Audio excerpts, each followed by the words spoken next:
All right, ma'am, are you Destiny Williams? Yes, ma'am, I am. Will your client waive the formal reading of the motion in each case? She will in each case, Your Honor. And Judge, just for a little bit of procedural history, because it took Mr. Burbank and I a second to figure it out.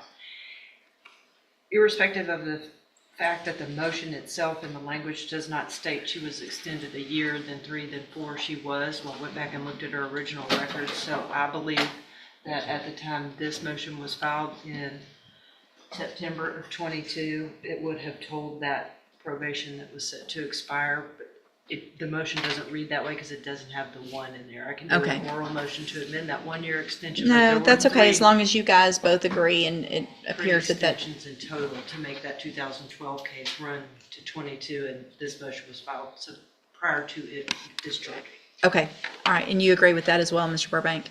I don't want to, Judge, But you do agree to that as but yeah, well? it's information they had and I didn't. And Okay. I just- All right, so we all agree that there was a 1-year and then a 3-year and then a 4-year extension in cause number 12-14477. Correct. Okay, and probation's here as well, and is that your understanding? Thank you, and thank you for your patience this morning. Okay, so will she waive the formal reading of the motion in each of the cases? If I did not. Ms. Williams, in cause number 12-1477, I have a motion to revoke your unadjudicated probation. It shows that you were placed on probation November 5th of 2012 for the offense of robbery, and that was initially a 3-year probation deferred that was extended several times. Is that correct? Correct. And then in cause number 19-32216, I also have a motion to revoke your unadjudicated probation. This shows that you were placed on probation September 25th of 2019 for the offense of illegal transfer of EBT benefits, and that was a 5-year probation deferred that was extended at least 2 times. Is that correct? It was extended once from my understanding. It looks like it was extended for 3 years, December 2nd of 2016, and then another 4 years. Was she put on 19? I didn't get the illegal 19. food stamps. Oh, 19, so it wouldn't, 17. yeah, you're right. Okay, so it was extended 1 time. Yeah. Okay. I'm gonna mark that out. So we'll just Abandon that. strike that 3-year extension, if you would, Judge. Okay, so it was extended 4 years from the original date, correct? Just 1 extension in that case. To my knowledge, I completed it, but with me going on the run again, it was counted like I didn't complete it. I paid my stipulations and Well, Well, that's how it works, procedure. is there was a motion to revoke filed before it was over, and so that tolls it, so you didn't complete it if you went on the run. Right? Completing it means you successfully complete probation, doesn't just mean the Well, not time the whole- passes. well, just the food stamps. I signed paperwork saying that I completed that part of it. And I was off my case for a whole year, from my understanding is what my probation officer had me sign. But yes. So probation's here. Ma'am, if you'll just please state your name for the record. Alexandra Robinson. And Ms. Robinson, do you have the file in 19-32216? I did have it in my file folder over there. Would you just double check in that real quick and make sure that there wasn't something, do you have any personal knowledge, or do you need to look at it to see if there was something I signed? need to look at it because I took on her case in August of 2024. I have not seen her in the office. So a lot of these things would be from her previous offices, Well, and but I can look in the file. I'm looking back, and it would be in my file as well if there was a dismissal of the motion. I mean, if the case was satisfactorily completed. So, no, you got on probation September 19th of 2019. There was an order of deferred adjudication. There was an administrative hearing in August of 2022. A motion to revoke filed in 2022. And here we are because you've been gone. So your probation obviously wasn't over. Okay, we're good. Okay.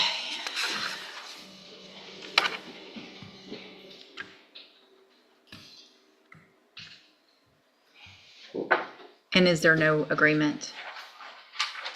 There's not an agreement? No If- agreement other than. If there's no agreement, we're gonna go through the whole motion. Yeah. I want I want everything, in front of me that I need. All right, so, Ms. Williams, in each case, Count 1 alleges that you failed to report to the Jefferson County Probation Department as ordered March 10th, April 29th, and May 31st of 2022. And is that true or not true? True. Count 2 in each case alleges that you failed to report for a judicial review August 22nd of 2022. Is that true or not true? Count 3 alleges that you failed to work faithfully at suitable employment and provide verification of that to probation. Is that true or not true? That's half true.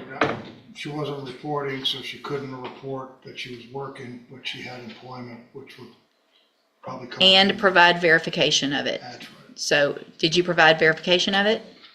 Of working? If you weren't going to probation, then I'm assuming you did not. Right. Okay, so is that true or not true? True. Okay. Count 4 alleges that you failed to immediately report to the probation officer your change of address. Is that true or not true? Is that not true? It's not true. That's not true? It's not true. Okay. Count 5 alleges, count 5 in cause number 19-32216 alleges that you failed to provide verification of performing your community service hours as ordered. Is that true or not true? Did you do all your community service hours? No, I didn't do all of them. I was pregnant like almost every. It's true or not true? Did you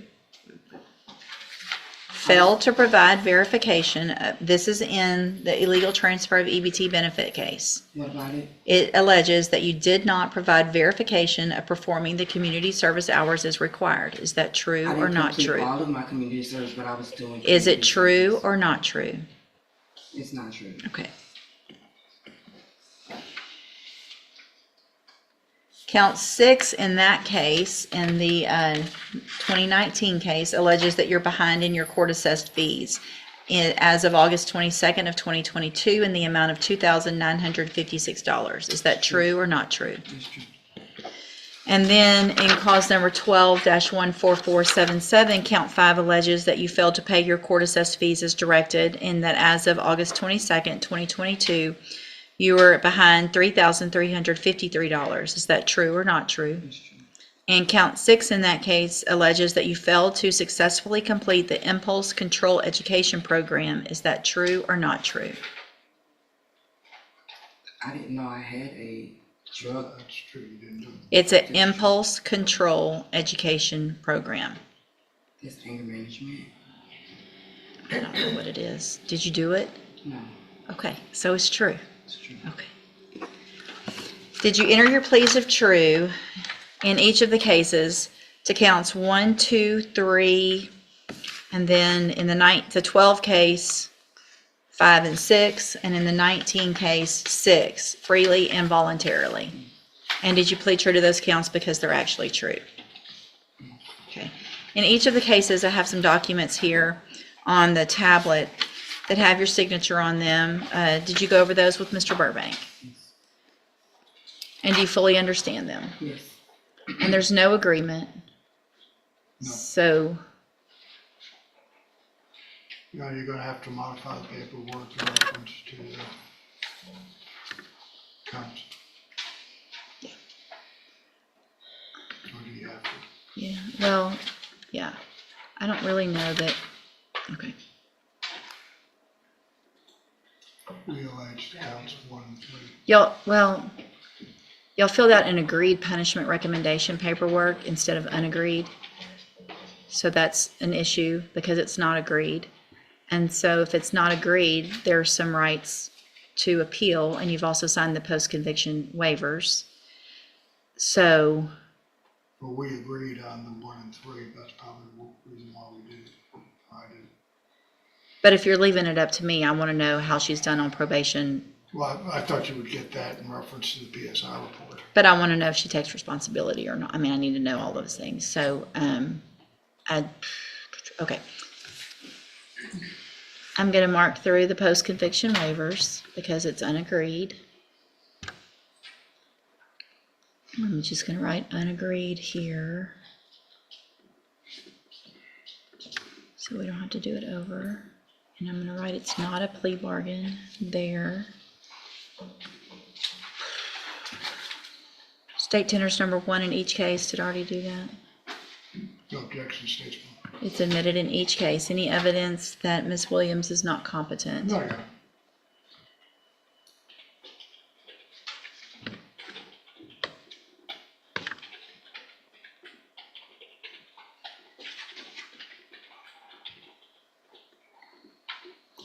All right, I'm going to find that you entered your pleas of true to the counts you pled true to in each case freely and voluntarily. Find those counts true in each case.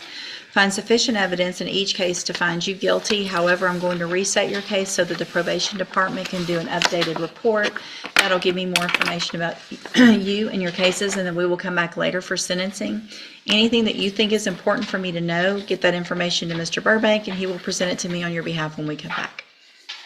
One thing, Your Honor, it is deferred. I would ask that a bond be set. I know that she has not reported. She was working full-time. and She has just been. admitted in front of me that she's been on the run, and so I think based on that, based on the nature of the fact that she's been extended, we have a case from 12 and 19, and that there's not even the possibility in the 12 case for anything other than a revocation because of the dates, that I'm going to deny that request. All right, you can go back with the bailiff.